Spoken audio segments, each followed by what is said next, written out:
Giorno Giovanna. Hey, I smoke the fucking weed. Hey. Welcome back, folks.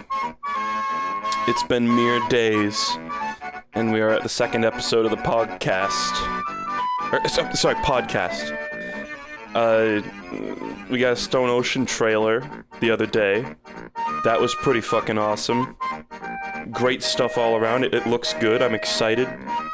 And I did say that if they announced more Stone Ocean shit that I would do this, so I gotta do this.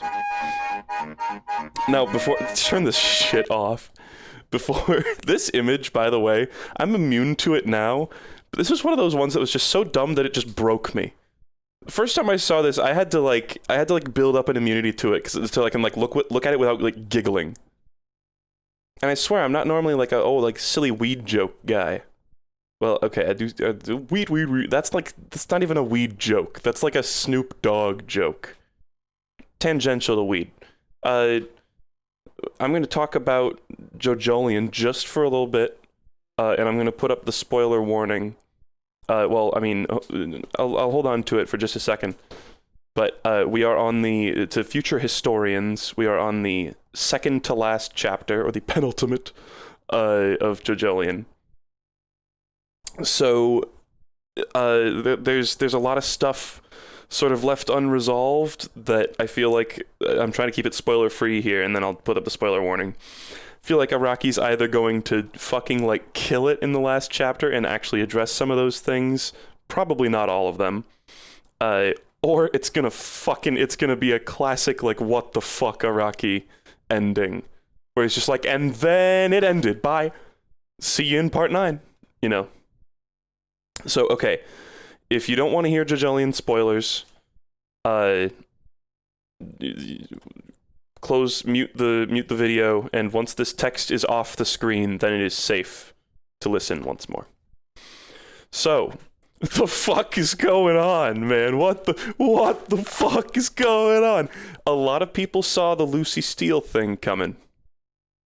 A lot of people said, okay, well, maybe we'll get a thing, because Lucy Steele kind of was like, oh, I'm gonna travel the world, I'm gonna be like a Speedwagon agent or whatever at the end of part 7, right? Something like that. So we did, in fact, in the most recent chapter, get Lucy Steele flashback chapter, and it's cool. It's just nobody could have seen what exactly happened coming with the fucking guardrail. I just not a single human being on the planet could have guessed that. But it is cool. It's classic JoJo shenanigans. It's definitely, a lot of people have been saying, oh, it's Sleeping Slaves too. Yeah, it is kind of like Sleeping Slaves, but shit's weird. I can't wait to see where it goes. I have no fucking idea where we're going with JOJOLION. So, sorry, I just burped while talking. That's disgusting. So many things need to be resolved, though. I don't want to say need, but there are so many things that were just absolutely never touched on in terms of explaining them. Not even allusions or hints towards things that were major fucking mysteries. And the main one for me, the flashback man in Josuke's memory, I almost just said Jojo for some reason. That's when people are watching part 1, they call the main character Jojo, you know? And then they do the other parts, and then they're like, okay, I can't do that anymore. But the Flashback Man, I can forgive that. Some people say that was an early version of Damo Tamaki. I don't know if I buy that. I think Araki might have just forgotten. I don't know. It might be an early version of Damo Tamaki. It looks really fucking different if it's supposed to be him. Gee, I wonder what the fucking people who are here for part 5 are doing right now. Just sitting there awkwardly. Anyway. Hold on, sorry. Hey, I know you think that the spoilers are over, and I unmuted it, but I'm just here to tell you that this is going to be a little while longer, so if you want to go get some coffee or something. Alright, back to spoilers. But the bite marks, like, I think one thing we're definitely going to get, or probably going to get, is, like, Wall Eyes origins. Like, they're definitely, like, dabbling in that stuff. And there's, you know, pictures of Rokakaka back in the flashback zone in olden times. I don't know exactly what, like, decade that is, actually, with Lucy Steele. Hold on.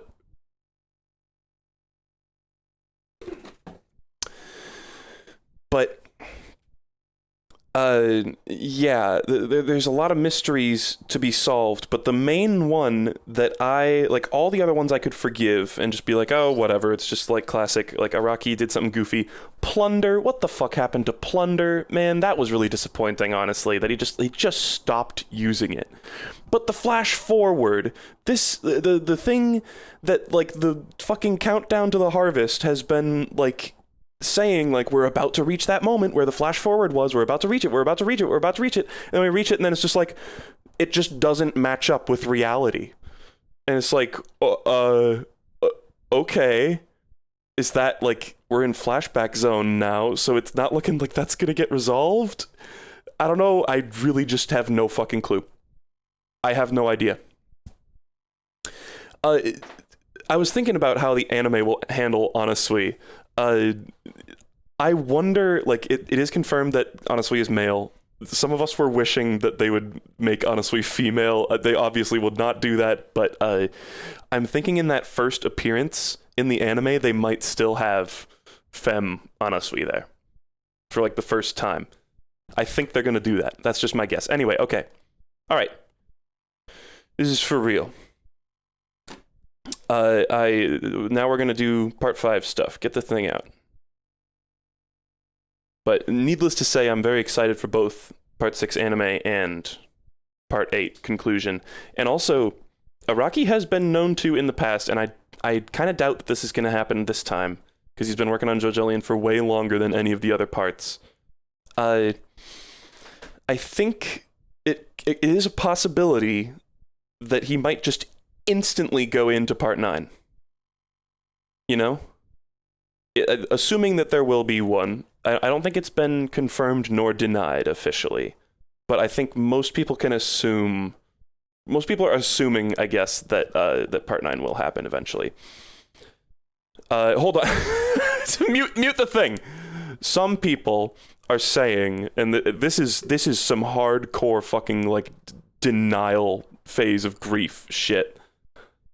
Some people are saying that so much shit got unresolved, and the actual, like, main storyline with, like, Josuke and Kato and all that shit got wrapped up so fast that people are saying that part 9 will basically be part 8-2, and it'll just pick up where it left off. That makes no fucking sense. Why would they do that? Some people are saying, like, oh, Araki's publishers are, like, pushing him to end the part because it's been going on for so long or something. I really don't see that being a thing. I think that has, like, a 95% chance of not being true, but it could be. But, like, I really doubt it. I think if we get a part 9, I think it'll be a new JoJo. Why would he all of a sudden do... That would just be really weird. Hey, we can never guess. I'm not going to say for certain, but I just don't think that'll happen. Okay, sorry. Yeah, sorry to... I'll mark with timestamps in the VOD, so people don't have to get fucked around. We're not watching this live. Okay, part 5. Where the fuck were we? I can only assume this is an Araki-colored thing. You can kind of... I actually have no idea. You can kind of get a feel for it. And, like, see, like, that's Araki coloring, if I had to guess. And this is, of course, the JoJo's, his, like, coloring team. Which I don't think... he doesn't have, like, an official coloring team. I forget how, like, the Hoki situation goes down, actually.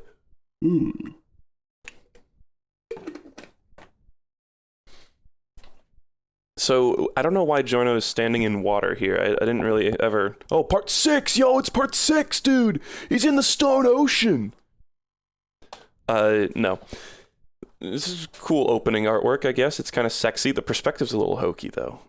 I gotta say. Like, Gold Experience is, like, simultaneously right behind him, but if you look at, like, their thighs coming out of the water, he's, like, way far behind. I guess he's kind of arching his booty. Whatever. So, E.T. phone home... fucking little just goon baby Koichi is I think he's trying to tell Jotaro about the stand arrow because he recognized it from what was the name? Black Sabbath. It's been like a fucking month or two since I did an episode of this, so I need to remember where we are. Are you not going to talk about the part 6 trailer? I think I did. Yeah, I did. Mario got killed. And, right, this is sort of, Giorno's sort of waxing philosophical and saying, or no, he's not even waxing philosophical, he's about to. Or Koichi is, rather. But Giorno is, he's like stopping Koichi from calling Jotaro. And oh, there's a nice touch here.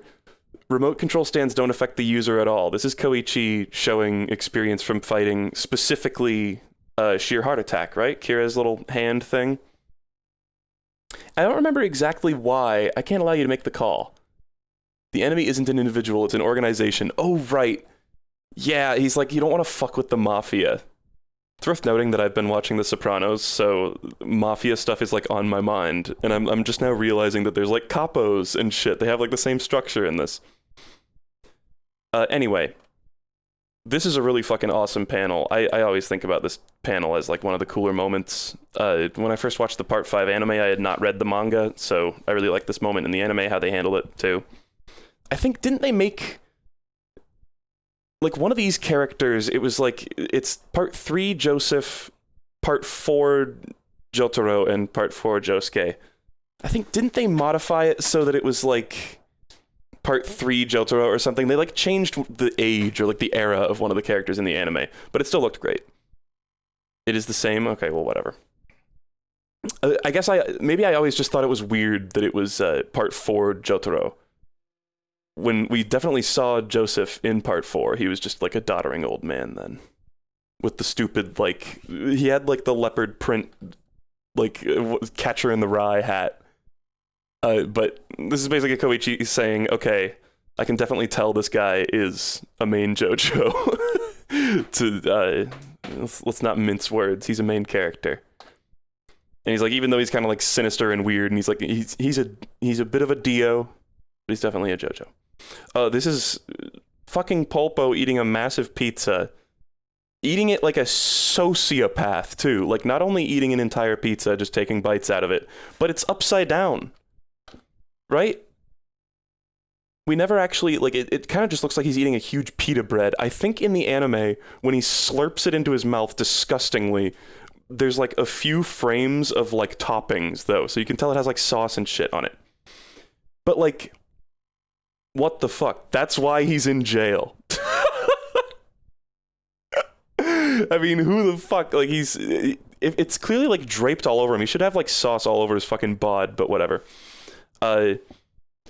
It's funny. I do like the comparison. Ever since I learned, oh, his name means octopus.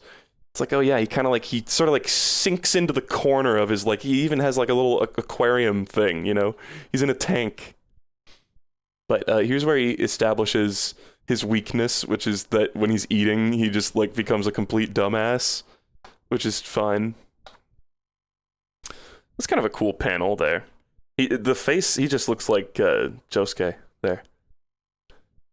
And this is Pulpo sort of giving him an intimidating speech about, like, we really need trust in the organization above all else. And, you know, if you were to lie to me, that would be worse than murder or something like that. Yeah, I feel that even God would permit murder in this situation. No, he says, if you lied to me or if you broke my trust, I could kill you and God would be fine with it. And he's like, oh, but you did it. You got the lighter back to me just fine, so everything's fine.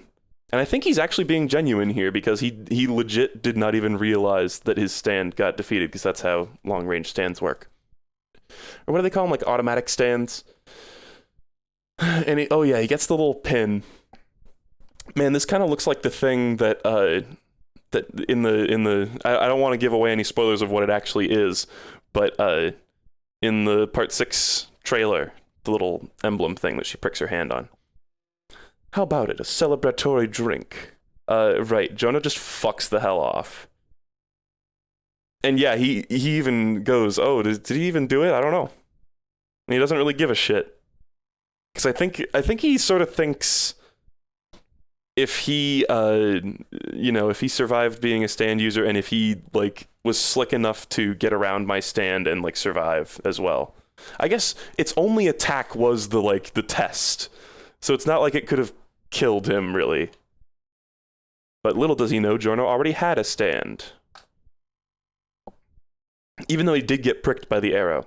And this is where Giorno has changed one of his fucking guns into a banana. Which you can definitely tell. It's the revolver there. There's 2 guns on the wall. I never really noticed that. There's 2 guns on the wall and then there's just one. So yeah, this is a pretty fucking insanely, like, this is a funny moment, honestly. I don't know if Araki expected anyone to take this seriously, but this is like an incredibly goofy way to kill someone. But it's also like, it's funny that he got him to put the barrel of the gun in his own mouth, so it really looked like a suicide, too. It's like, damn, that's fucking brutal. And I think the implication is that, like, yeah, the peel wraps around his finger like the trigger, so, like, peeling it was pulling the trigger. Oh, man. Anyway. And then Giorno's like, oh, you said it was okay to kill people? Well, fine. You killed fucking Mario. I'm the biggest Mario fan in the world. I'll fucking murder you. And damn, this is a brutal panel. In the anime, they show this for like half a second, maybe. And it's really cool. You like see his stand show up for just a tiny bit, and you see the arrow shattering, and it just vanishes. Suicide by gunshot. According to investigations, isolated in his cell, took one of his guns, placed it inside his mouth, and pulled the trigger himself. Wow. Yeah, and he's in solitary, so they were like, yeah, whatever. Okay, and this is the fucking Sopranos shit. Down here is the soldiers. All right, the crews. These are the capos. That's Silvio.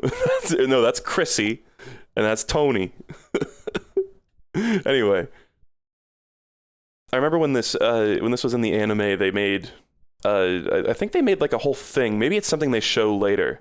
But they made it so it was like a pantheon of like statues, you know, and you could see the silhouettes of some of the later stand users. Maybe they just added that in the anime because it definitely had some silhouettes of people we see later.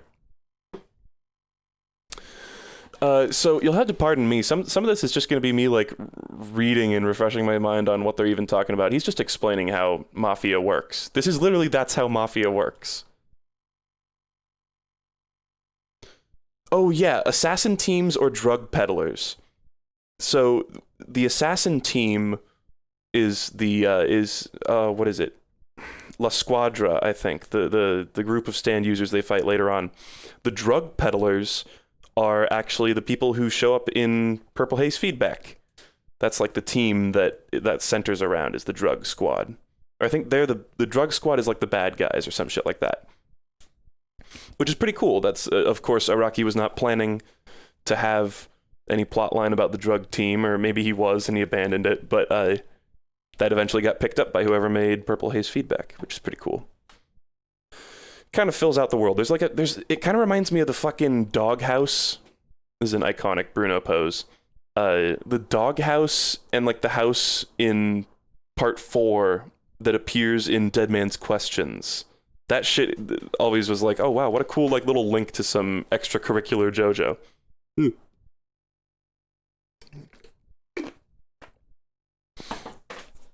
So here we are. This is our first look of the at the main cast.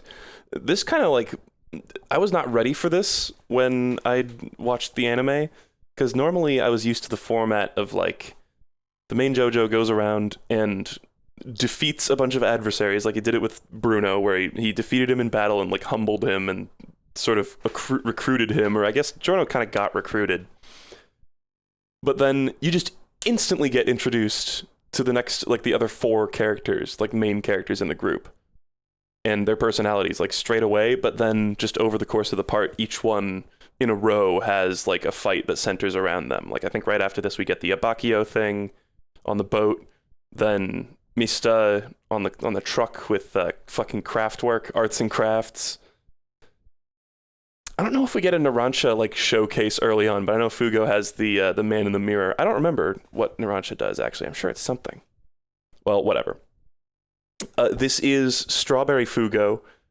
Those of you who just watched the anime may be like, what the fuck's going on with Fugo there? Yeah, in the original coloring, he's got a red shirt and white hair instead of a green shirt and yellow hair, which honestly, oh yeah, tiny feet. That's an awesome fight, too. Is that really the first time we get to see Narancia in action? I feel like that's like halfway through the part. Whatever. Anyway, they changed his color palette, and honestly, that's one of those ones, like, I don't care about Giorno wearing pink in the anime. Actually, I think it's great. I think it looks fucking great. Fugo's color palette change is like, bruh.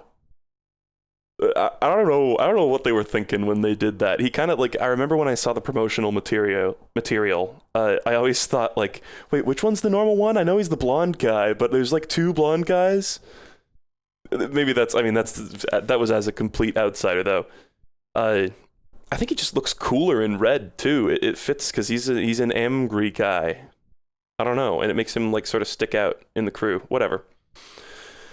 And he has his fucking Swiss cheese suit, which all of these guys, I mean, it's in Italy, known for fashion. So they've got some of the more ridiculous outfits. I mean, I feel like we just accept the fucking hat that Mista has for what it is, but it's literally the Avatar, by the way. He's literally fucking Aang. But, and I remember I initially didn't like Abakio's design, and I still am not, like, the biggest fan, but I always thought he looked like a Final Fantasy character. So yeah, here we got Narancia being a dumbass, and Fugo being an asshole. This is a great scene to establish their personalities, with Mista being kind of annoying and establishing his dumb superstition that is, like, weirdly enough a character-defining trait.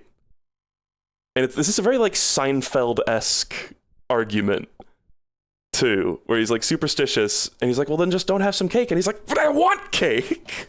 Jerry! And then, out of fucking nowhere, I feel like they glossed over the fact that Narancia got fucking stabbed in the face with a fork. I don't think, does Narancia even have, like, a fucking band-aid on it later on? But this, like, horrible confrontation, and Narancia's like, I'll fucking murder you. Yeah, I'll fucking kill you, Fugo. Over this, like, math problem squabble. And it's really fucking brutal out of nowhere.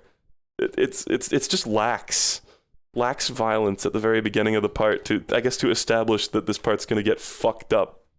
And you get this cool, like, sort of intro panel. I think this picture of Mista has been used online as sort of like a reaction image, though, because he just looks so, like, out of it and, like, nonplussed. This is like that fucking, hold on.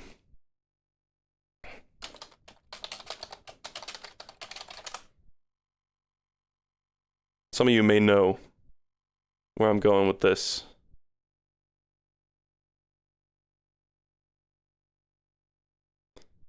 This is just this. That's all this panel is. This Giorno comes in and he just sees this. Is Fugo licking Narancia's blood? Yeah, I think so. Maybe he's bleeding a little himself, I don't know. But, look at this fucking pose that Bruno is in. How is he balancing? I really want to see some of it in real life. It never struck me how fucked up that is. I'm, like, trying to do it, and of course, I'm, like, falling over. That's fucked up. It's like a strong wind at his back. But very, very cool panels, though. It is nice. And Abakio looks almost kind here, which is strange because he's the biggest dickhead of them all. I think Abakio, he's supposed to be difficult to read at the beginning. We're coming up on a pretty iconic part here. We got a lot of shit to cover in this chapter. Not only is the piss scene happening before our very eyes, but we got a torture dance later today. So there's a lot to cover. These two make up like it's nothing. No, I'm sorry.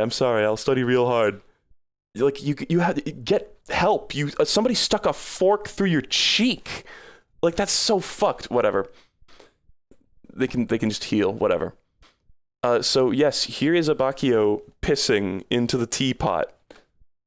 Just like it's nothing. I guess. How does he even have his like dick out? His pants are all the way up. I don't think we see him like unzip or anything. Maybe his dick just like flaps out there. I don't know. But of course. So your first impression of Abakio is that he's a complete fucking sicko. Let's have a little chat. And okay, I'm gonna say it. This has like water sports connotations too. Remember how I said this was the gayest part? I'm gonna say it. This is like some kinky shit that Abakio is making him do. There is something implicitly sexual about this. I'm just gonna throw that out there. It's that's why it's an iconic moment.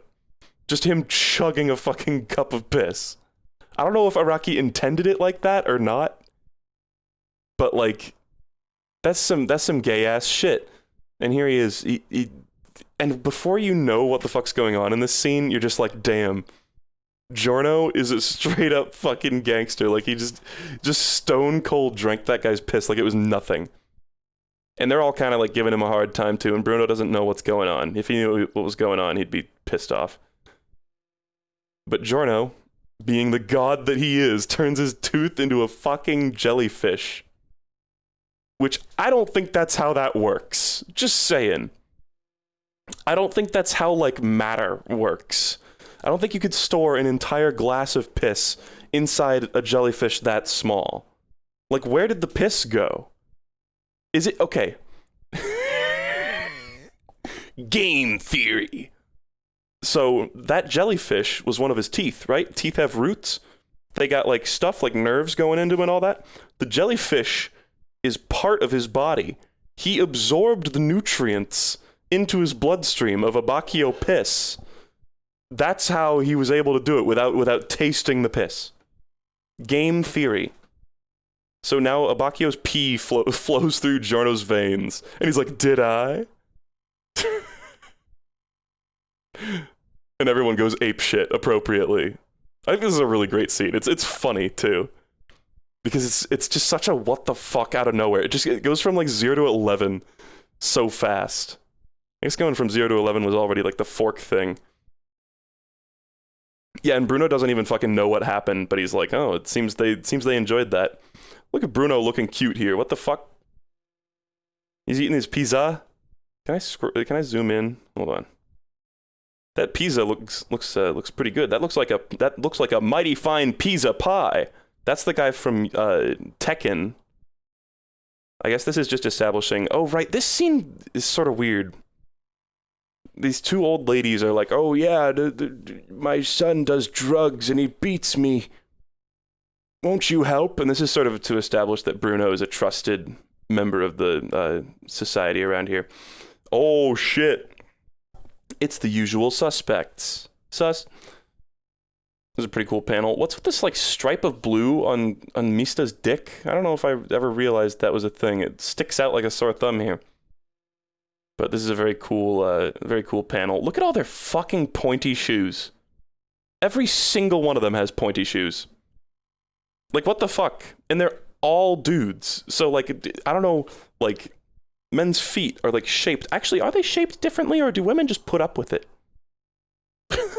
I can only assume, right?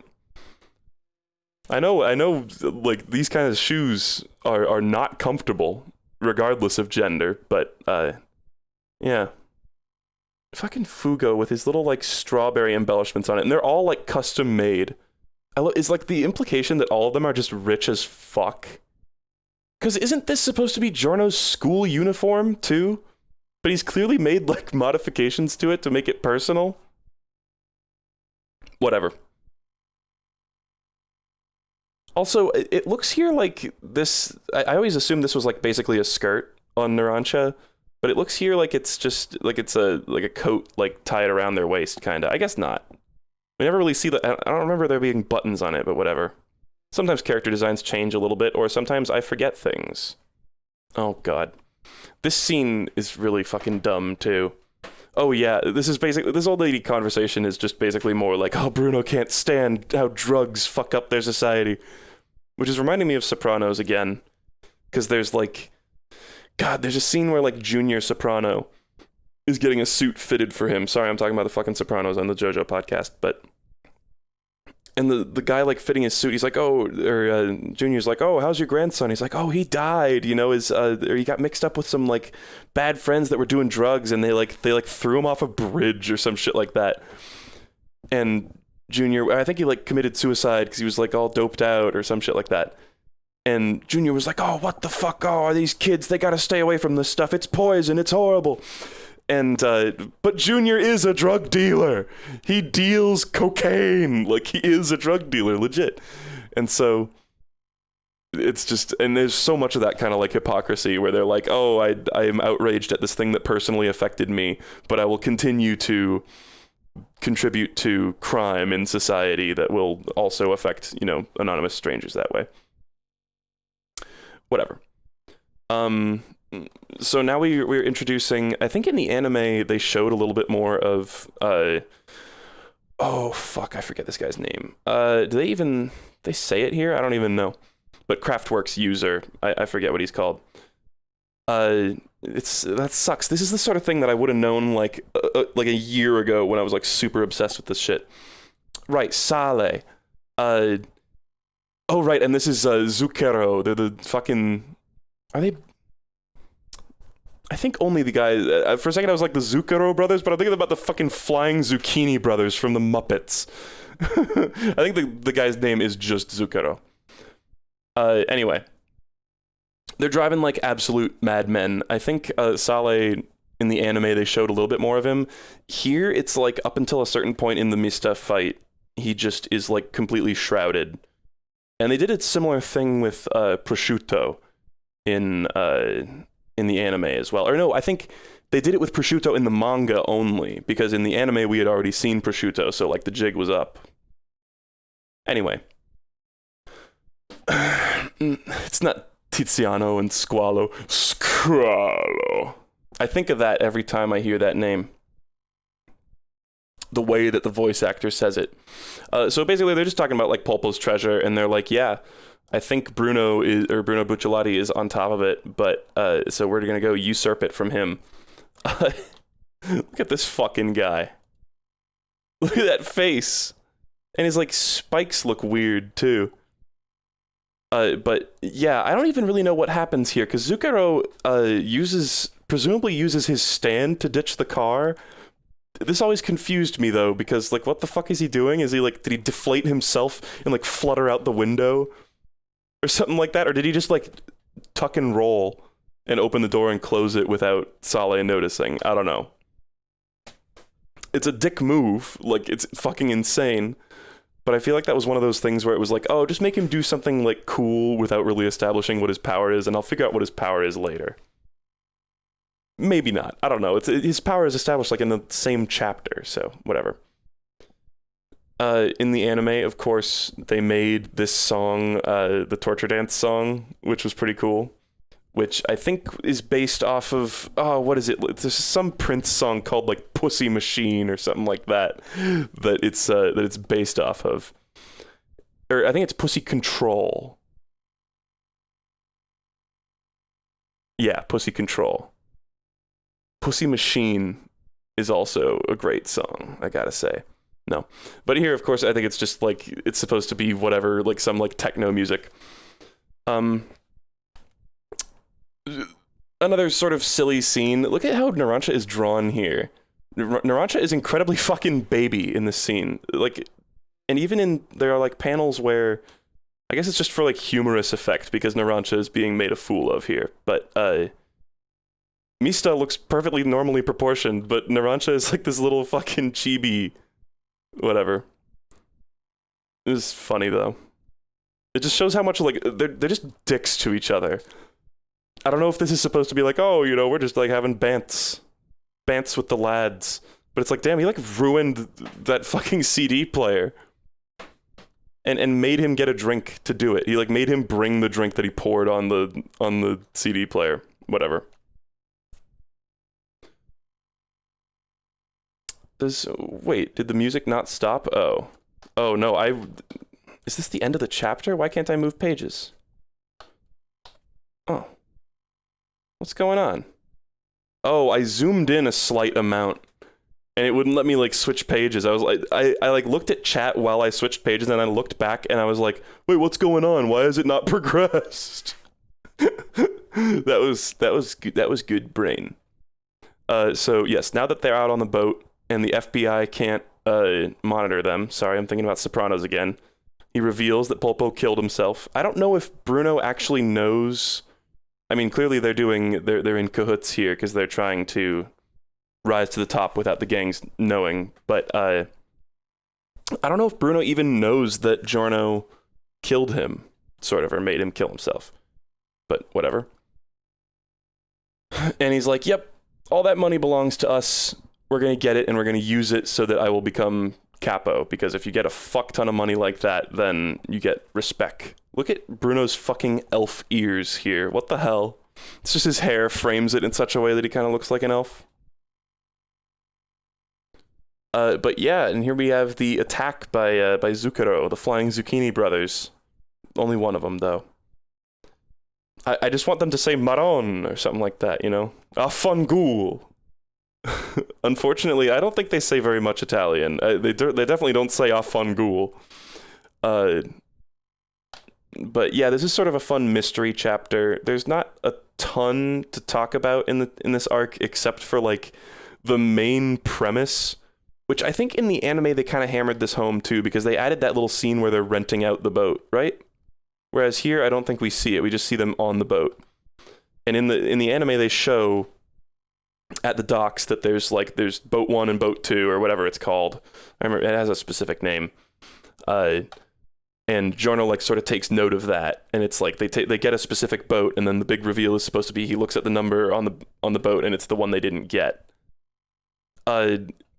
So what I am to assume here is that Zucchero somehow, I guess he just has perfect control over the things that he makes into little like inflatable, like they say it feels like a condom. He like rubberifies people and deflates them, which is just another, maybe that's fetishistic too. Araki was ahead of his time. But he deflated the boat and coated it around another boat. And then he hid people in the lining between the two boats. Which I feel like just find a really good hiding spot. Like, that's a very unnecessary thing to do, and like, some of this shit gets real, like, surreal, and it's like, how does this work physically? You know? Like, what is really going on here? How does it work with, like, all the little tiny objects? Like, imagine if he had to manually go around and fucking, like, fit everything around it, you know? And putting on a mattress cover is hard enough. And that's just a fucking rectangle. This guy had to do it with a boat. Anyway. And it's like, there's a little, like, there's a ring here, you know? The life ring. Do you have to do it with that? Wouldn't the rope, like, wouldn't everything feel, like, rubbery to the touch? Wouldn't rope, like, not feel like rope? Whatever. Maybe it keeps the, like, the texture, the consistency of the thing. Anyway, I'm curious, how many viewers we got?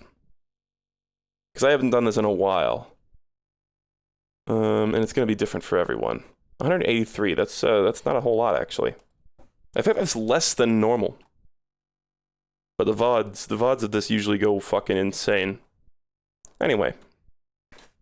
Back to the thing. It's a cool mystery. It's just like the solution to the mystery is just like, what the fuck? It's definitely like a very strange moment. So what did he make this? The shoe. I was gonna say, what did he make this fly out of? This is like some Scooby-Doo shit. This is a great use of Giorno's ability. This is a lot like when he turned, what was it, Bruno's tooth into a fly or something? And somebody swatted the fly. Or I think it was the drug dealer that Bruno, or the drug addict that Bruno was hiding inside of. Anyway. Or no, I think No. It was Bruno's tooth, but the drug dealer hit it, or the druggie hit it. I forget. Anyway. Cool looking panels of Abbacchio here.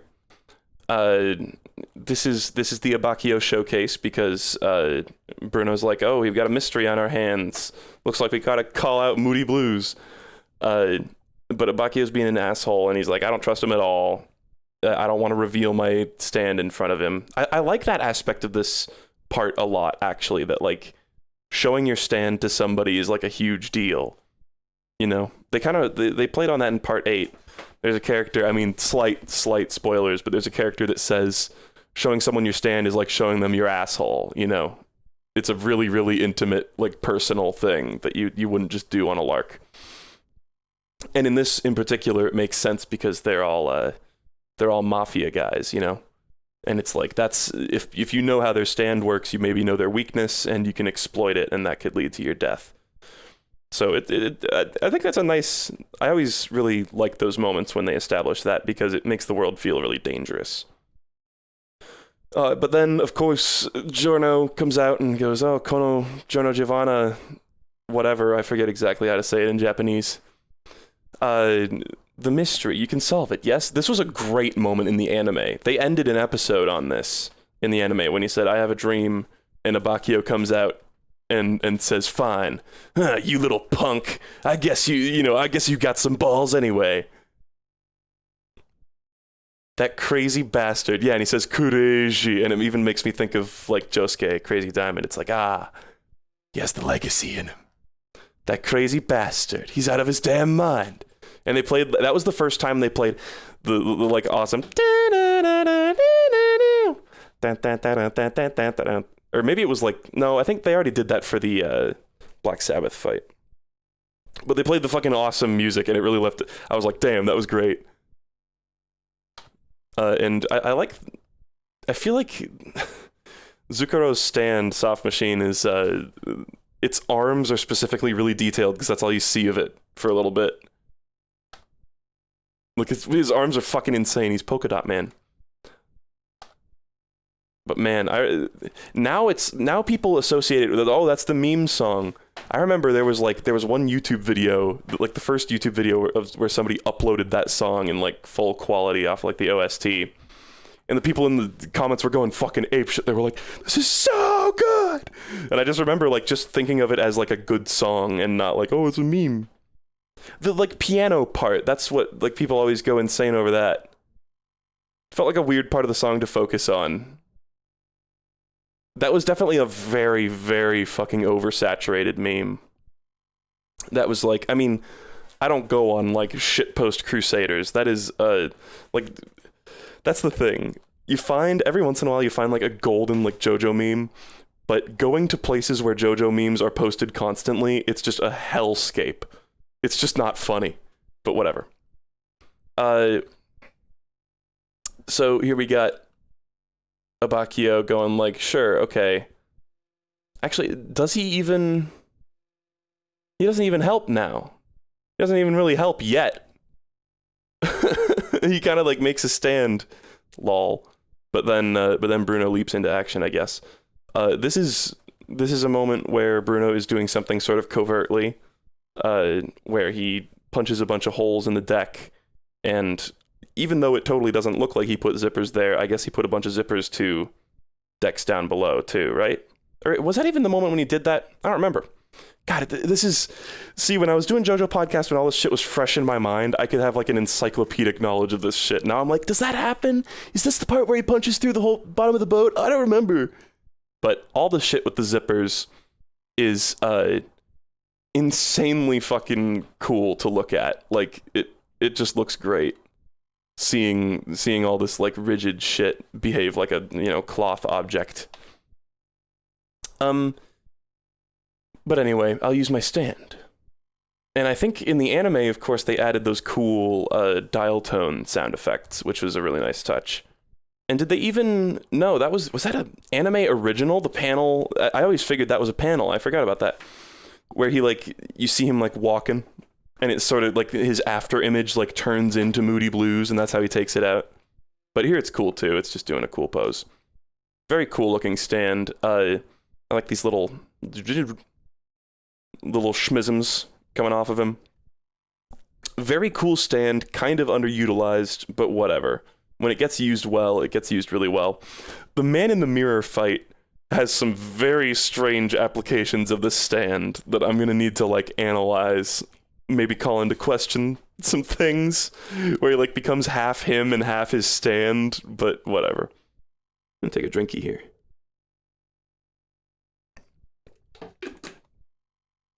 And I like that they, Bruno and Abbacchio have clearly done this many times before, because Bruno knows exactly how it works. And so yeah, his fucking Pokemon shows people, it like rewinds and shows people in the past acting out exactly what happened. You can fast forward. This was something that was probably, it was, you know, pretty easy to do in the anime, honestly. Whereas in the manga, they had to have this weird fucking like Hindu deity of him whipping his head around.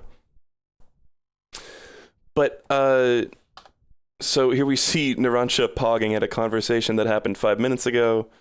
They see the stab wound. Oh man, right, he can only do it with like a specific person too, because otherwise they'd be able to see Soft Machine sneaking up behind him here. My stand stats, there's the fucking walk-in pose. You almost get like trypophobia from like the kneecaps and the backs of the hands and the eyes. It's just covered in holes. But yeah, there's nothing we really don't know here. But it's good to know. Leone Abbacchio, 20 years old. He's 20, guys. This guy feels like he's like 30, but okay. All these characters are super fucking young. I mean, Giorno's like 15, right? Shit's insane. And then they pause it. Actually, there was a lot of stuff here that in the manga, it's still cool, but in the anime, it was really cool. Like when he pauses, when Narancia's getting like slurped up, and then they pause it, and it like abruptly stops. There were a lot of things that like in this particular arc, the anime kind of benefited from. So yeah, he got dragged into the pipe. He's in the like seam between this boat and the next boat. Oh god. And look at that visual going through the pipes.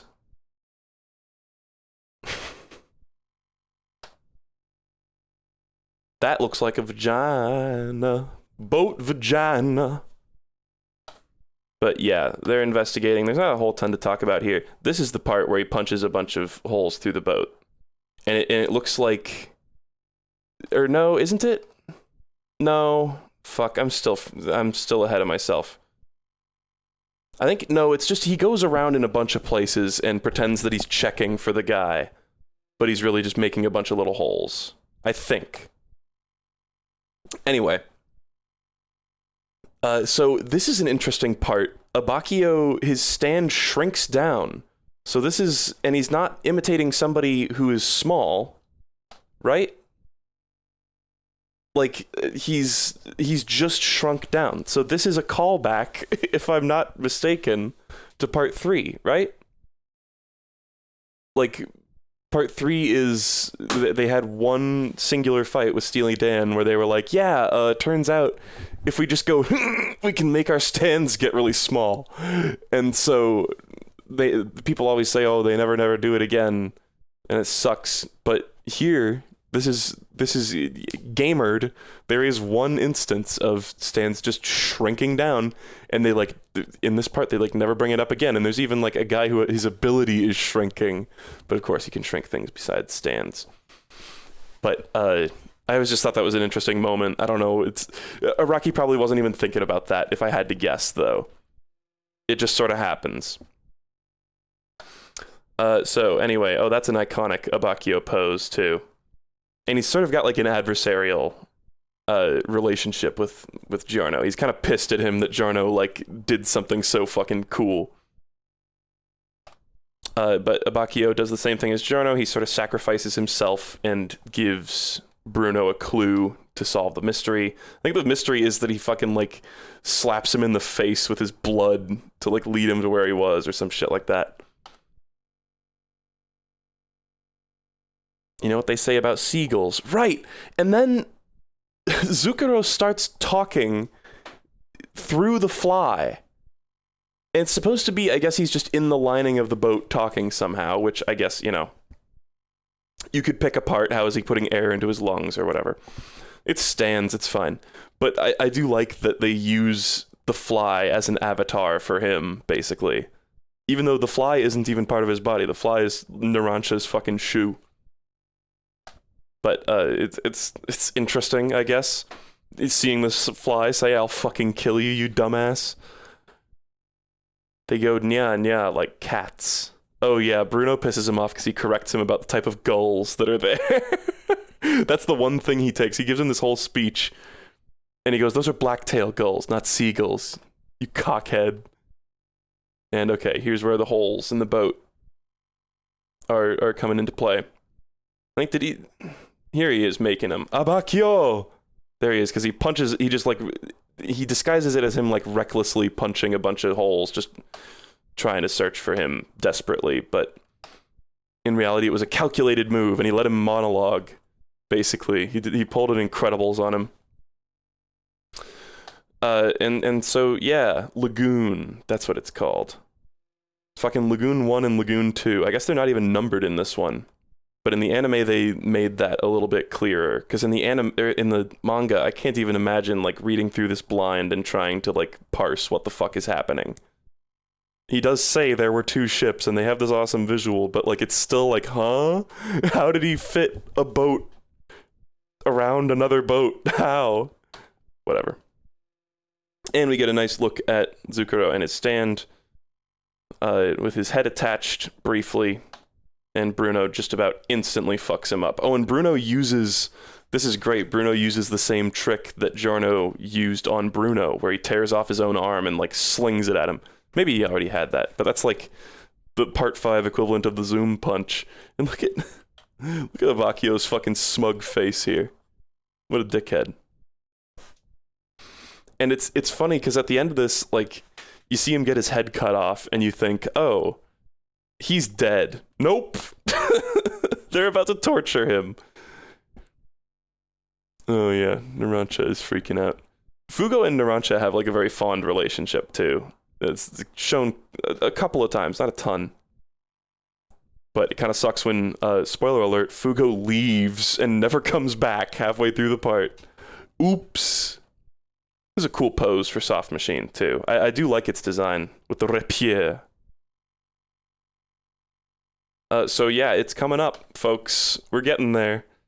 This is some, like, nauseating shit, what they do here, too. Like, they've clearly been dunking him in seawater, I think. He's, like, covered in seaweed and shit. And then they fucking hook a fish hook through his eyelid, which is just, like, nauseating to think about. And, like, dangle him in the sun with, like, glasses focusing sunlight into his eyes. Shit is insane. It's just like, what the fuck? And when you see him get out, like, the fishing line and the glasses, it's just like, what the actual fuck is he about to do? And then it's terrible. So yeah, we got that image in our minds now. Just fucking nauseating. Oh, and Narancia's doing some, like, playground shit where I don't know if this is, like, a Japanese thing, but he's, like, counting out the syllables in his name and saying which circle of hell he'll go to based on the syllables. But they fucking dangle his eye, or his head, by his eyelid, which is just fucking insane, and then have the sun beaming directly into it. And then they hit him with the fucking Fortnite dance. And this is iconic, of course. It's a simple, like, 5 panels in here, but in the anime, famously, they made it into an entire dance scene, and everybody was very pleased. It's funny because in the fighting games, they do the torture dance, and I think they basically just strike these 4 poses and go between them, whereas in the anime, they actually, like, made an actual choreographed dance that hits these poses. Whereas it's sort of funny looking back at the fighting game version of it, where it's pretty lame in comparison. And it's just funny. It's like there's nothing like this in the rest of the part. It's just like they decide to, like, jam out, and I love the way that Like, it starts out with just Narancia, and the other guys, like, notice, and they're like, oh, I guess I'll join in. And they all, I guess, know this choreographed dance. I don't know. It's incredible, though. It's good stuff. It's very silly. And then they fucking, like, they're swagging on him. It's just really over the top. Near the beginnings of the parts, they've always got some, like, weird-ass shit like that. Where, like, the middle of the part, maybe it, like, slows down a little bit, but at the beginning, like, they go, like, stabbing in the face with the fork and drinking the piss and torturing the guy and dancing on his ass. Like, my God. A lot is happening. But yeah, now they're looking at his soft machine thing. He's in communique with another guy who's on the island that they're going to. Oh, God, and I think they just rip him off of it, too. Jesus Christ. And, oh yeah, and he's got his mouth sealed shut for the entire thing, too. With a zipper. That's, like, fucked up, too. It is weird. They, like, bond over torturing a guy. Whatever, he was a real dick. Oh, they're going to Ariana Grande. Okay. And then, yeah, this is where Giorno has the genius idea to use a fucking fish and get the jump on the guy. This is where Giorno's like, I'm going to turn this thing into a fish. I think Giorno, people complain about the fact that his ability, the like reflecting damage didn't get showcased later on, but I am perfectly satisfied with the way that he uses his ability all the time. Like, he's constantly doing whack shit with it. I think right up to the very end, basically, which is nice. But yeah, he turns this thing into a fish, and he's like, we're gonna go ahead so that or it's like me and one other guy will go ahead so that we can get the jump on the guy. And it's Mista, and we're gonna get the introduction to the Sex Pistols. I remember reading somewhere that the Sex Pistols have appeared in more panels than any other stand, including Star Platinum, and I was like, that can't be right. But I think it might be. I don't know. I mean, I of course have not checked, but it really doesn't feel like they appear in that many panels, and I was like, maybe there are, like, segmented panels, one for each of them, that they do a lot. Whatever.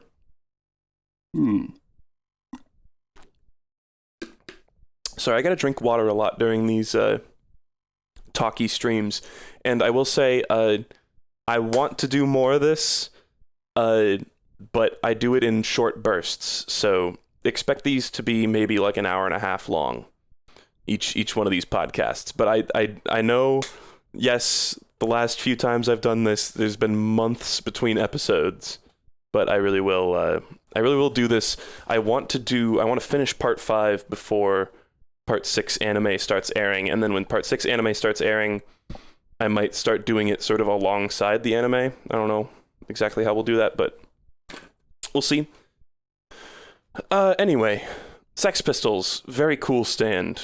This is a fan favorite, I think, and with good reason. It's just it's got a nice gimmick, and I like that the fish bites its own tail when it turns back into the life ring.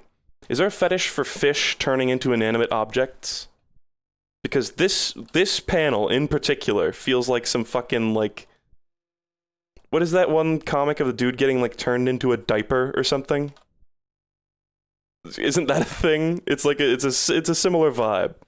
It's like the fucking Sonic and Shadow toilet fusion. That's 2 fetishes. Anyway. So I've seen some fucked up shit in my time.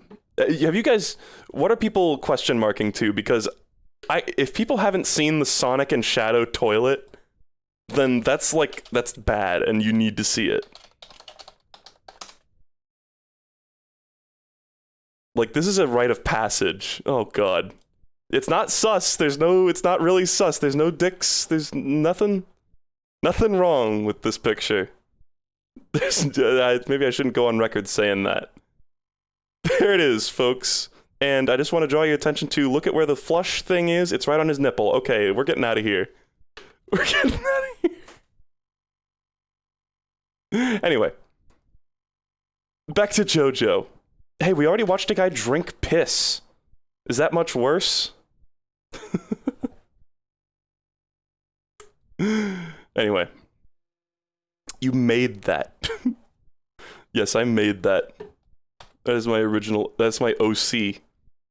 Anyway, Give credit to artists. I don't know who fucking drew that. I don't want to encourage them. The picture was on Know Your Meme. Anyway.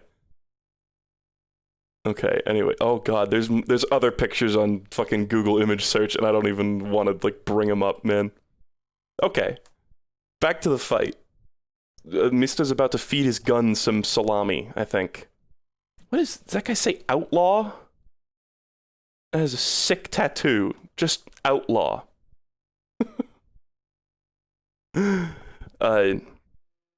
Anyway, this is another pretty comical scene. It's like, where the fuck was Mista keeping all that shit? Like, genuinely, he's got like an insane hammer space, as they say.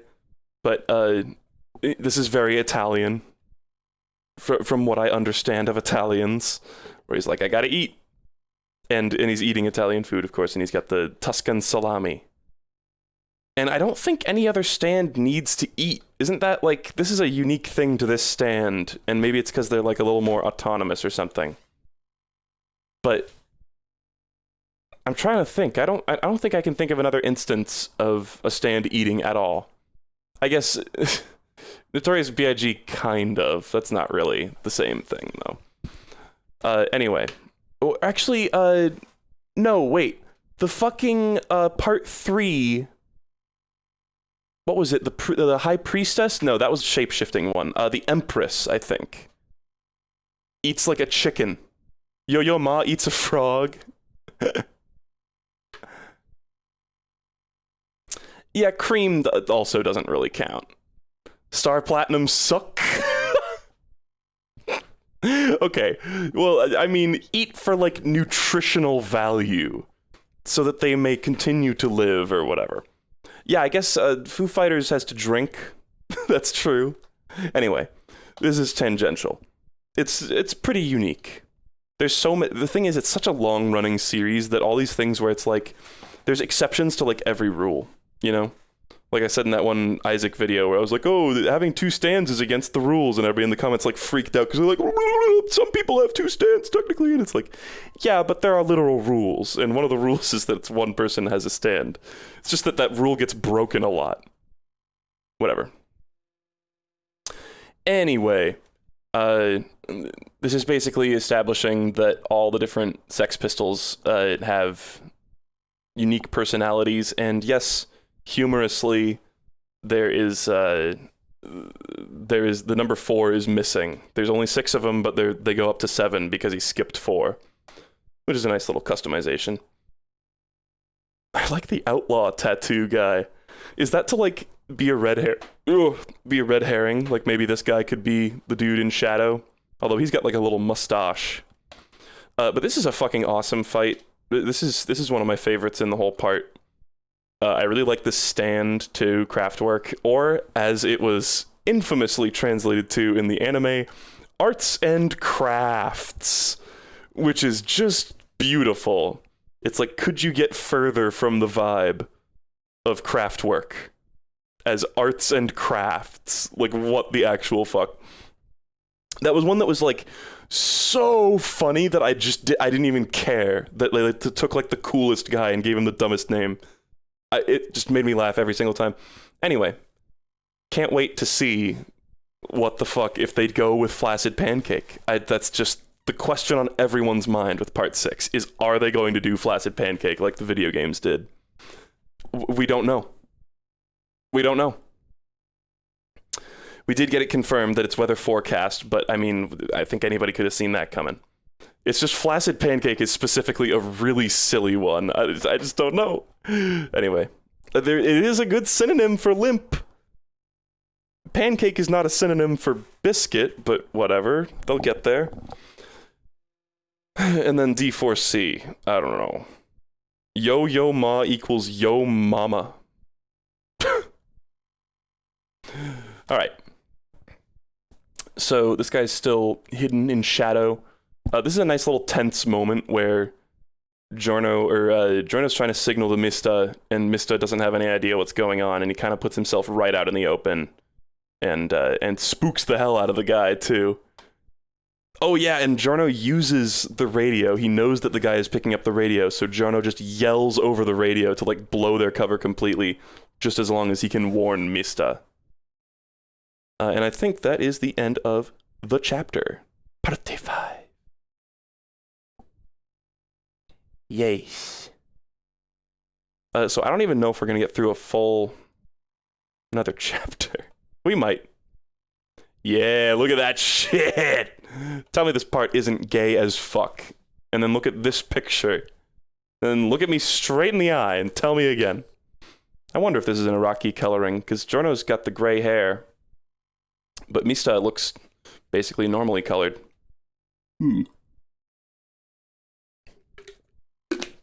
look, he's got the blue stripe on his dick.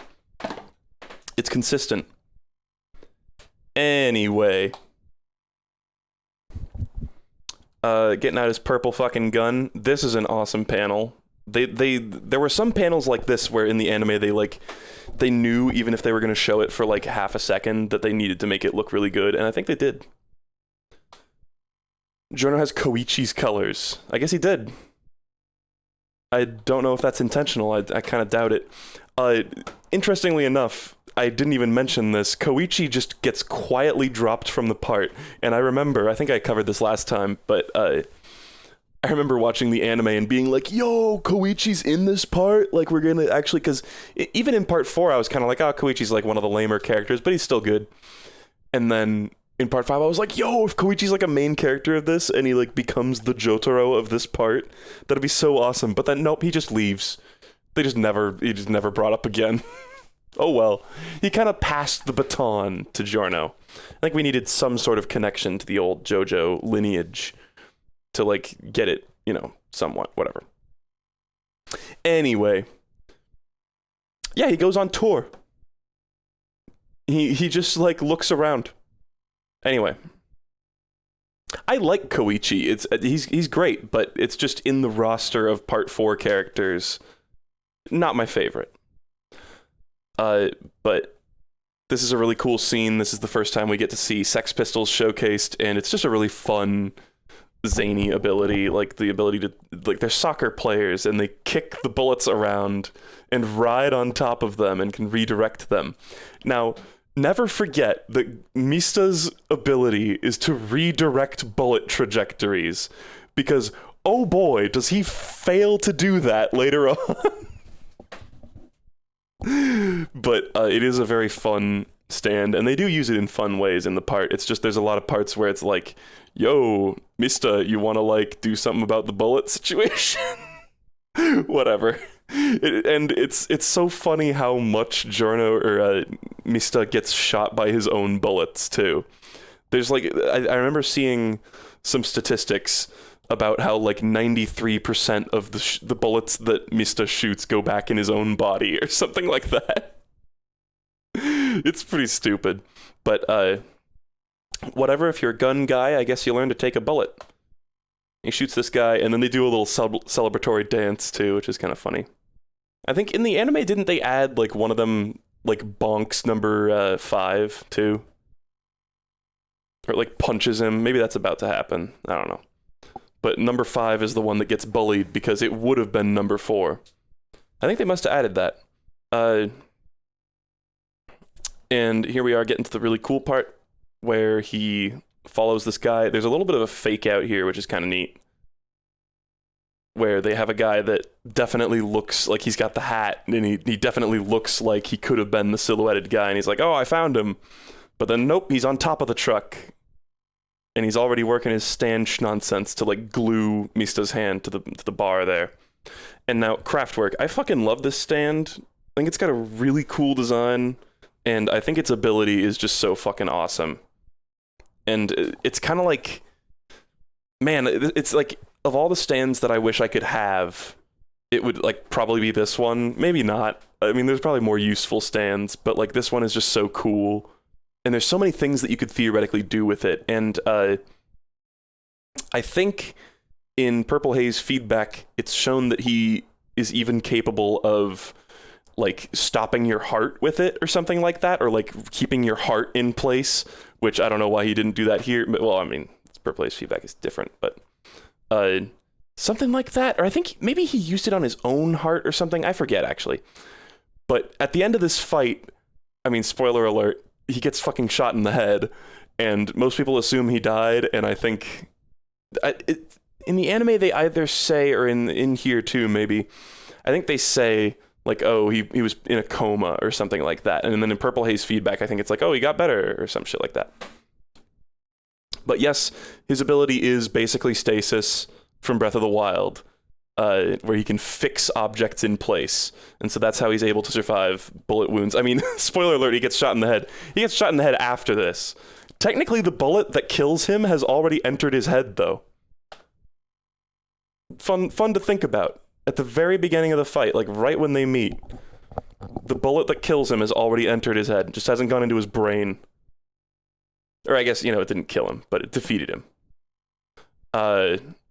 Really cool artwork of the Sex Pistols, too. And I like that they have, like, they don't all look similar. Like, you can definitely tell. Not only do they have, like, different facial expressions and personalities, but the markings around their eyes are different. Their facial shape is slightly different. It's really cool. I think Araki listed the Sex Pistols as being one of his favorite stands that he ever made, and I think with good reason. So yeah, they're on top of a moving truck, which, I mean, there are so many things that his ability is one of those things where, like Craftwork, where there's so many applications that I feel like he could have used in this fight. Like, he could have stopped the truck and himself and just let Guido Mista just fly off, you know? Maybe not. I don't know if he's limited to... I don't think he's limited to just stopping one object at a time, because he does it with a bunch of rocks later. I always thought he could just do it... He does that shit where he throws the handful of rocks up in the air and he climbs up them, which is really cool. But he could walk on air just by fixing one shoe or one foot in place and then the other, you know? Whatever. Anyway, but yes, he's able to, and his stand also has just basic combat ability. It's like some fucking Predator, like, alien H.R. Giger shit. I love its weird mouth. There's a lot of, like, toothy stands in this part. And, this is one of them. And the weird thing on his head, it just looks so, like, strange and scary and awesome. I think it had different colors in the anime, though. It was kind of like snot green, which was not super cool. But in this one, he's, like, awesome, like, silver and blue. It looks really good. Craftwork. I wonder if that's the official name for it, like, non-translation name, because, of course, the band is Kraftwerk, with an E, right? Anyway, yeah, he has, like, a Cenobite. But anyway, this is a cool fight. I'm not going to go over all of the, like, minutia of it, but it's one of my favorite fights in the part, because it's very, like, tactical, and it's very, like, Mista gets thrown into a terrible fucking situation and has to, like, work his way out of it. And the way that he defeats him is a bit of a cop-out, maybe, but I think it's good. I think it's cool. It's like you could just say, oh, well, if he can stop objects, he could just stop the bullet in his head and not let him push it in. You know, why is he able to push the bullet in? He could just freeze the bullet. But I think the idea is supposed to be he was, like, taken off guard or something like that. But yeah, we established that Craftwork can also basically launch bullets back at him and it's funny the way he does it by slowly tapping on them, on the back of them, to apply tiny bits of force. It's literally like stasis, where you take out the fucking, like, leaf fan and hit a rock with it a bunch of times and it amounts to quite a bit of hits or whatever. I guess that wouldn't really work with the leaf fan, but so Mista's got his bullets in his hat, which is really funny, and the way he reloads is just by, like, ducking his head forward and just letting the Sex Pistols handle it, which it's funny because the Sex Pistols actually fuck up here and don't actually get them all in. You can see them dropping one there. Oh yeah, and this is him sort of like, I guess it's pretty funny. I guess fucking Craftwork can stop time and think really quickly because he thinks entire sentences while a bullet is traveling through the air towards him, you know? And he gets shot again. He keeps getting shot, but he keeps getting back up because he can stop the bullets, like, right as they enter his body, which is pretty funny. Look at that. There's, like, now he's got to fly. I guess that's Maybe we can only see the buttons because it's like normally that blue line is covering him up. I'm focusing on Mista's crotch a lot on this. I feel like that's not healthy. But there he is with his gun tucked right where his fucking dick goes. His tongue. Anyway. Yeah, and he's freaking out because he's like, oh man, I've only got 4 bullets left. This really sucks. We're in like unlucky territory. Which it's always funny to see that like it's not just he truly believes it. Like it's not just something that he puts on a face for like his friends or whatever. These superstitious. Like no, he's really like he's like, oh man, I'm in deep shit. I've only got 4 bullets. That's fucked up. And there's sort of a joke here where he threatens the driver and tells him to stop and then tells him to start and then tells him to stop. And each time with increasing aggression and anger. And the guy's just like, please just leave me alone. There's cool music in this part in the anime too. It's not the iconic music, but it's like the villain music. And he came all the way up here by throwing rocks and like, or presumably, maybe he did the shoe thing and now he's just doing the rock thing to show off. But when he did this in the anime and I first like saw it, I was like, wow, that's awesome. He freezes all the little rocks in midair and climbs on them. Which, that would be super, like, treacherous and scary. Imagine trying to, it's like some fucking, he's platforming in Zen. In Half-Life, standing on tiny rocks. They're not even that tiny in Zen. Why'd you stop, you brain-dead asshat? I don't think you can use hat-related insults, Mista. I just don't think you get to do that. But anyway, this kind of goes back and forth for a little bit. It's tense and it's fun, but there's not really much I have to actually say about it. Giorno just kind of like chills down there this whole time too, which is funny. You would think he would be like running up there or something like that, but no. He's just like, huh? All this time has passed and he's only gotten like up the dock and to behind that little toll booth they were at, but whatever. It's nice that the Sex Pistols talk, too. That gives them extra personality. So yes, Mista is getting shot by his own bullets, as is his trade. It's pretty funny how much he gets shot by his own bullets. And this is just the beginning. This one shot is going right up your sorry ass. Imagine if he really did. That's how he defeats him.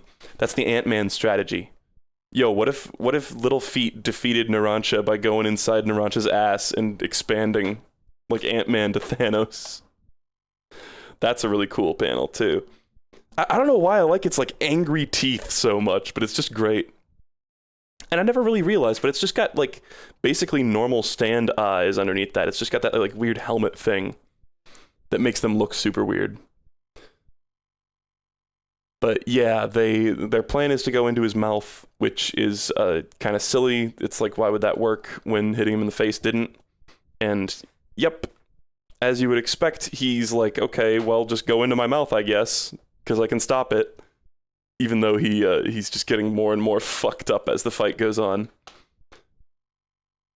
But this is the twist of the fight, is that was just to get the Sex Pistols onto him so that they can usurp the bullet and basically take the kinetic energy that he put into it with his stasis ability and redirect it back at him.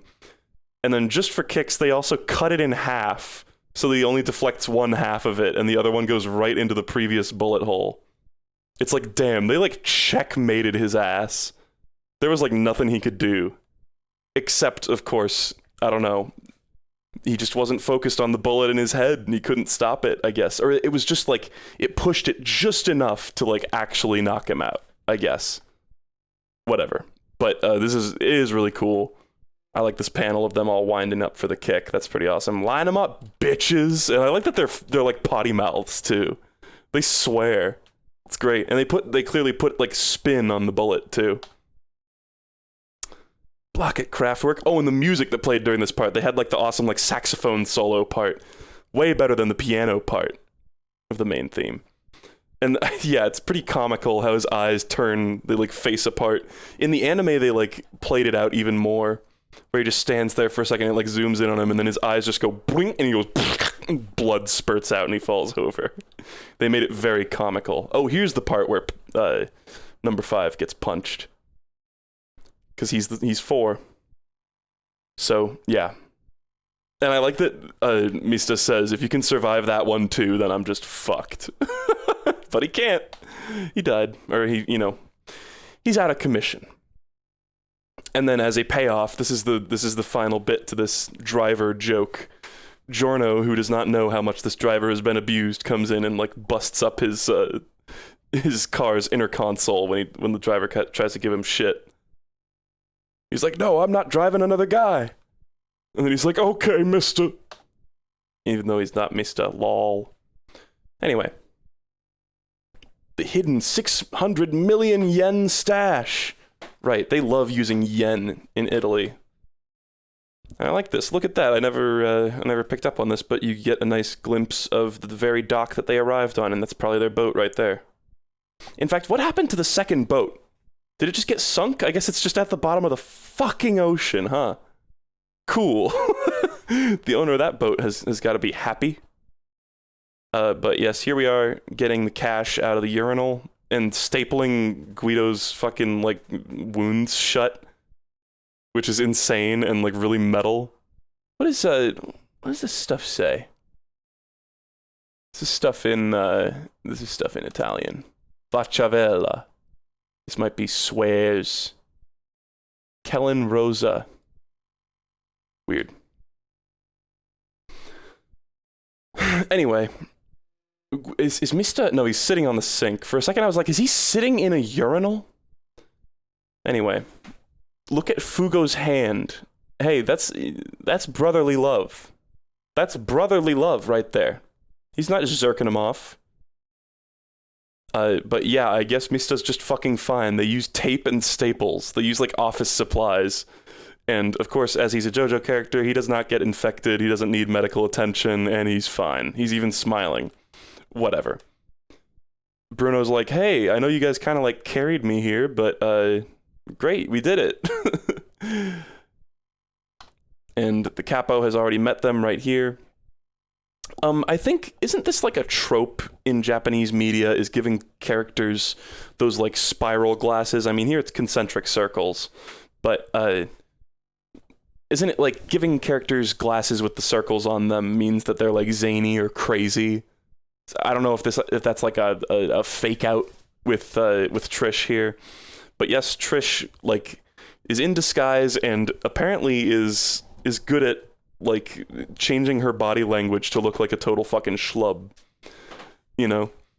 Because she just looks like a standard, like, janitor, and then turns out she's a high fashion bitch. But whatever. Narancia and her have a little pissy argument, and we see that she's capable of cutting open Narancia's face. Hey, that's the other side of the face. Next time Narancia eats food, it's just gonna leak out both sides. Because of the fork stab in one cheek and the knife stabbed in other. Anyway, here we got the fucking capo. What? Hold on. I'm gonna test myself. I'm not looking at chat. I'm not gonna turn the page. I need to remember this fucking guy's name. Because this is the sort of thing I used to know. Nope, I don't have it. I need to read. Pericolo. God damn it. But, he's funny. His eyes point different direction. No. It's cool. This is a guy that I think we see a little bit later on. Rip. But, he doesn't play a huge role, but he's another character that sort of makes the Mafia feel a little more fleshed out. You know? Phil. Yeah, that guy's name's Phil. Sorry, I forgot. His name is Phil. Anyway. He's a tiny, tiny man. Maybe he's friends with Mario. Seeing the urinal is making me think of the Sonic toilet. But, yes. Bruno's here to give him the fucking money. He's like, hey, where's the fucking money? And he's very respectful. I like this old guy. He's great. And, here is the iconic toilet money. Which, I guess the idea is supposed to be, who would look in a toilet? And also, only me with my zipper stand ability can access it. It's like maybe if they had demolished this building, maybe the money would have just been in there. I don't know. Sometimes it's implied that he makes like pocket dimensions and like a little hammer space with his zippers, and sometimes it's implied that he just like creates an actual physical space. So like implying that there's a hole in the wall behind this urinal that contains all this gold, even when Bruno doesn't use his zipper on it. I don't know. I think it's kind of unclear, but whatever. That money sure, that jewelry and shit sure is well drawn though. I don't know, knowing Araki, he probably based these off of like real jewels or some shit like that, you know? I'm not familiar. Is it part of the royal... Don't the British royal family have like the crown jewels, right? Which is like a set of like jewelry and it has a crown, and it's like one of the most famous sets of jewelry on the planet. I only know this or know vaguely about this because I think I like saw an exhibit with them when I went to Britain. But it kind of reminds me of that. But I bet he based that off of like a bunch of specific shit. Inside the urinal? And Bruno's like, Abakio's like, I'm turned on by that. That's bad karma for the guys who have been pissing here. I don't really know how that works, but whatever. And he fucking appraises it right on the spot and just like takes that shit away. Which is kind of funny that they get all this treasure and then just immediately get rid of it. It's kind of like when they win the lottery in part 4. And then just immediately are like, okay, well, my mom took most of the money and made me put it in like savings or some shit. And there you go, Bruno's a capo. It was that easy, that fast. All we had to do was slice up Narancha's face. Slice. That was the way I started to pronounce that was bizarre. And they're all basically like, everybody else has got a hard on. They're like, wow, Bruno's the fucking coolest guy. He's gonna be so good as a capo. We're all great. But now they're getting their next mission, which is something that will go basically till the halfway point of the part. This will be occupying all of their time, transporting the boss's daughter, who is also going to be a main character. I feel like Trish kind of gets underdeveloped. She gets enough stuff to make her like a worthwhile character, and she's fine, but she's fine, bro. But at the same time, she gets, I think, a single fight where she actually uses her stand, and she helps with her stand like one time in the Diablo fight, but whatever. Girl, yeah, this is a girl. But the one fight that she's in is fucking awesome, or the one fight that she is like, you know, a main proponent of. But still a cool character. She's still memorable, but not as good as the other ones. Whatever. And she looks different in this one too. Her hairstyle is different, and the clothes that she changes into are totally different too. What we normally associate with being her like iconic image. Oh, nice. Here's some flashback stuff. This is pretty cool, actually. Like the bed floating over the housetops. This is all very like surreal, and even these silhouettes are like floating in the air to show this sort of like this happened a long time ago, and sort of it's mythical, or it's like a legend. Whatever. But he's saying basically that the daughter is a weakness of the boss, and he wants to be able to like control it and keep her out of the public eye so that nobody can get to him, or something like that. Here's our first view of Diavolo, which is really funny.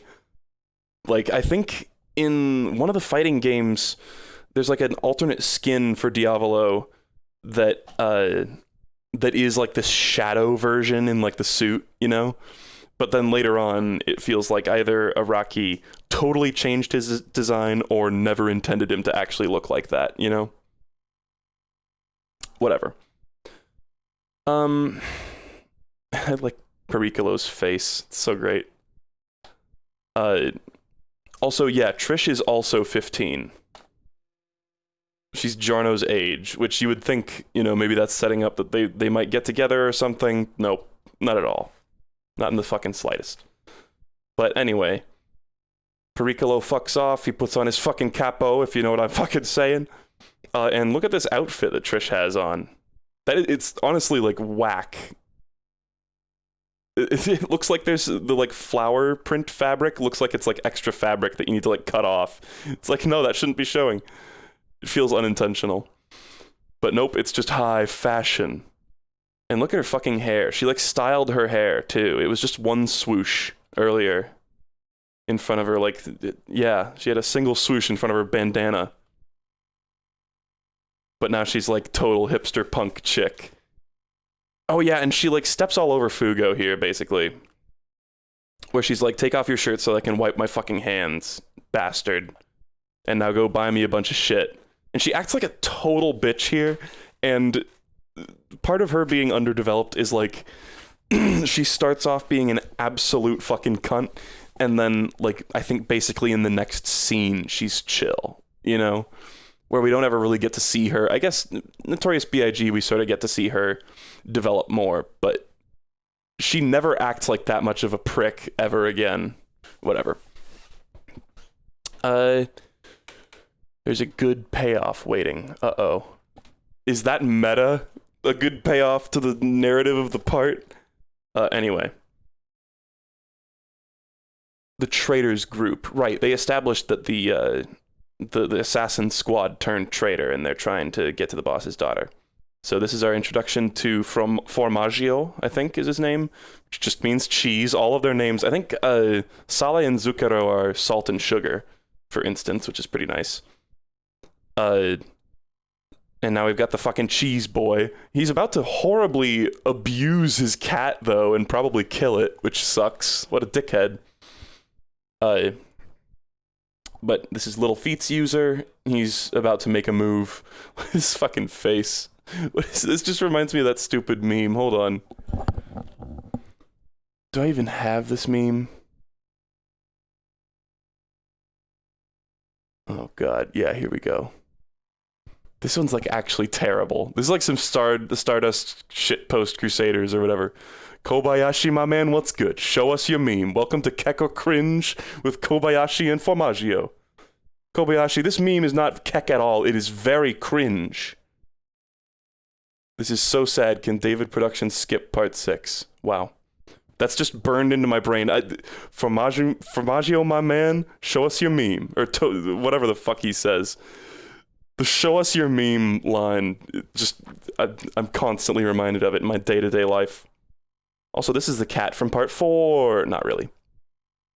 But look at this. So this is something where this makes sense with his ability, too. He shrunk down the cat, put it in the bottle, and then grew it again. That cat's gonna fucking die. Just saying. Like, I don't know. That cat is fucked. And that's, like, cruel and unusual and horrible. I hate it. Thanks. Wow, look at Pulpo's fucking picture here. Sound of a gunshot. If they come, kill them. Oh, look at this. The traitors team, and none of them really, I mean, is that is that supposed to be fucking, oh, fuck the names. Cucumber Head. You know who I'm talking about. But we got another one of these little charts here. These are a staple of the manga that I feel like we never really got a good look on. I guess we got a few of them in the anime, but a lot of those get left behind. That's Sasquatch. Oh, right. Anyway. So now, oh, we're starting on Little Feet. All right. Yeah, I guess that isn't. Damn. I must have been thinking about the talking head fight later on, but this actually is pretty early. Anyway, this is another great fight. I really like Formaggio, even though he's a dick to cats. And here we have Narancia trying her hardest, his hardest, to do a basic task, like go out and get groceries without getting tailed by the enemy. And, of course, fucks it up, because he's kind of dumb. I guess he like picks up on it pretty quick. But I do like that Narancia is actually dumb, and like that's a weakness, and that is something. It's kind of like Okyasu in part 4, where it's like it's not just a surface level like, oh, you're such a ditz, Narancia. It's like, nope, Narancia has to work around lack of brain cells, basically. which is, it's fun. It's very unique, and Narancia usually just ends up, I mean, in this fight, Narancia ends up just torching the entire street, which works, too. Yeah, Kobayashi, my man, show us your meme. That's the panel. Anyway, they're playing a little bit of hinkery pokery here. He's like trying not to let the whole jig be up. But, oh my god, the cheek again! I forgot about this. Narancia's cheeks! Everybody's clapping Narancia cheeks today! That is the third, I almost said fifth. That is the third slice of the Narancia cheek today, and I know that was like, that's like the special stand cut. Because this guy, I like that specifically in this part they make mention of, certain stands they have to hit something with their fists to make it activate. Here he has to cut you with this little blade. And for some reason, I mean, with the cat, it's implied that he could turn something small basically instantly. But here it takes a long time. I don't know if he's doing that intentionally or what. Oh my god, he's pogging. And here we get our first view of Aerosmith, which is a cool stand. Terrible fucking translation name. It's called like Lil Bomber. Or something. I think it's called Lil apostrophe Bomber, which is just like... Could they have thought of a worse name? It's like, that's like they thought, they sat down at like the meeting and they were like, all right, we gotta brainstorm some good translation names for Narancia's stand. It's called Aerosmith. Somebody was like, Lil Bomber. And they were like, all right, let's go to lunch. Just, that's it. This first idea that got thrown out. It's fucking terrible. Just call him Aeroplane. But I think, Aerosmith actually has like a pilot. I think maybe you can see their head here. They really don't look like they're in the cockpit in this panel at all. But there is a little dude riding inside of Aerosmith sometimes. It's like drawn in there distinctly. And I think it has a name, but it's never actually mentioned, or it never has any fucking relevance to anything. I only just slashed his cheek. Will my stand's effect make it in time?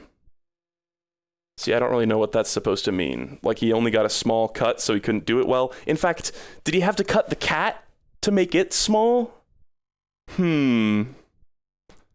Plot holes, plot holes. But yeah, oh, Little Feet looks really cool, too. It's also got teeth. It's just got, like, a permanent grimace, which is pretty funny. And I like that Formaggio, he's a smart guy, and he's kind of funny. He has like a witty personality to him. He's not like overly like schnazzy or anything. He doesn't crack jokes all the time, but he's got a surprising amount of personality. I think that's what makes a lot of the fights in this part memorable, specifically this like opposing mafia team, you know? Oh yeah, that's the little bomb. Narancia doesn't really use the bomb feature that much, does he? I don't think so. This might be the only time. Whatever. But look at that fucking dent. Narancia just like broke his goddamn foot. But yeah, the shoe came off because Narancia is shrinking. Actually, no. Narancia's already shrinking by now. So, but the shoe just fell off like normal, and then it stops shrinking once it's not on Narancia's body. Araki could have very well gone the route of your clothes don't shrink along with you in this fight, by the way. He could have very well done that. There's a surprising amount of restraint. Anyway.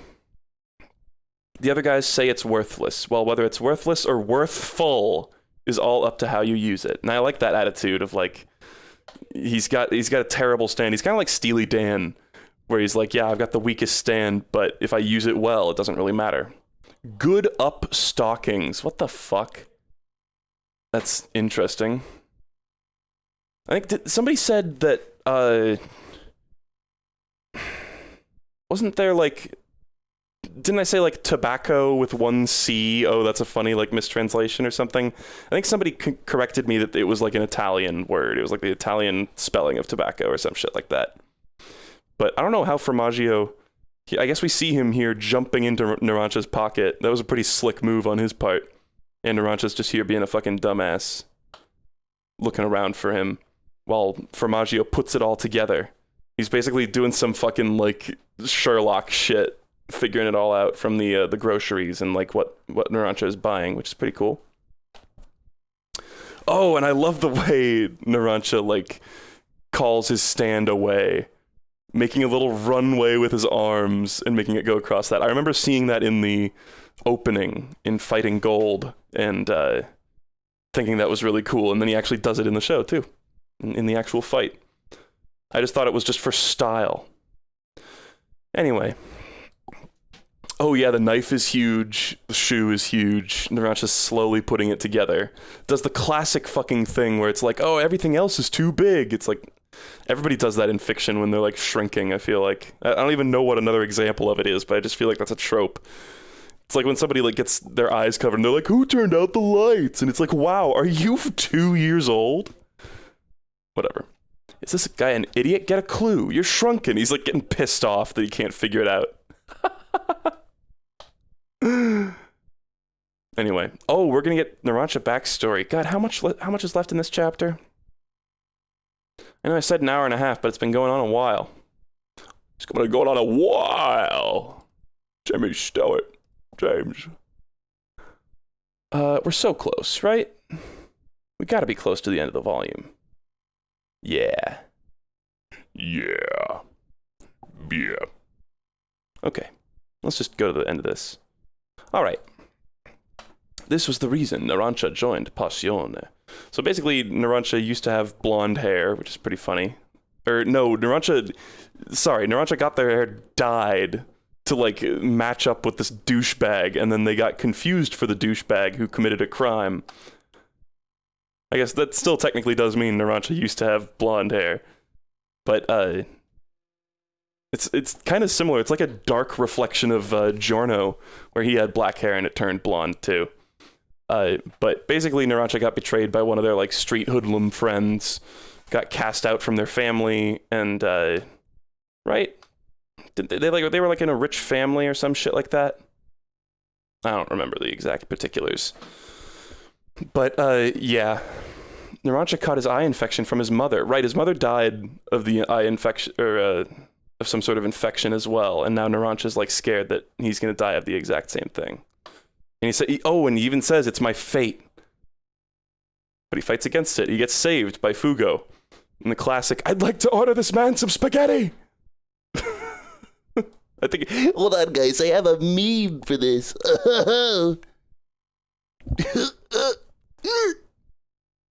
I don't even know if I'll be able to find it. It's just something of like him yelling through a fucking megaphone. I'd like to order him some spaghetti.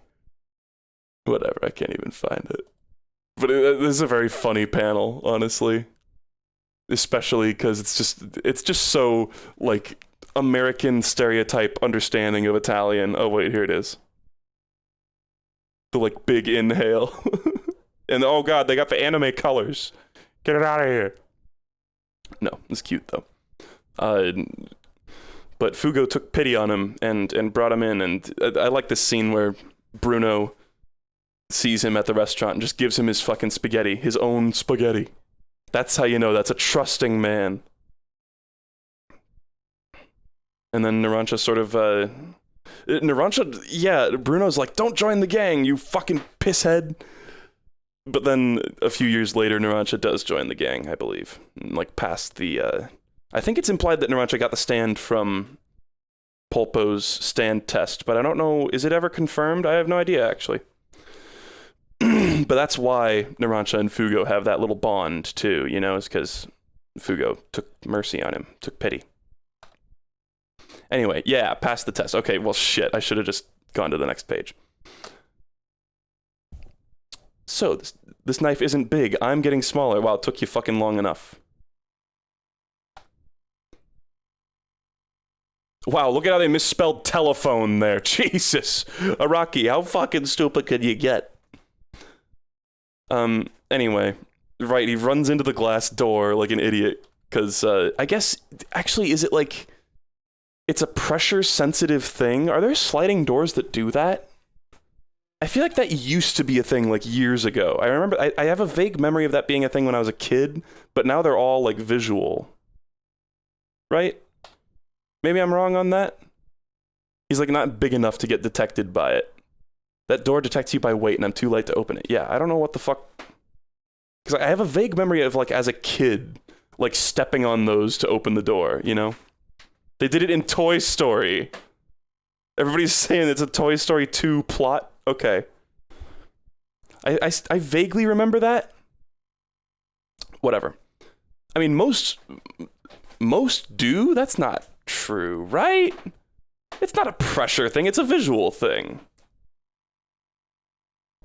Whatever.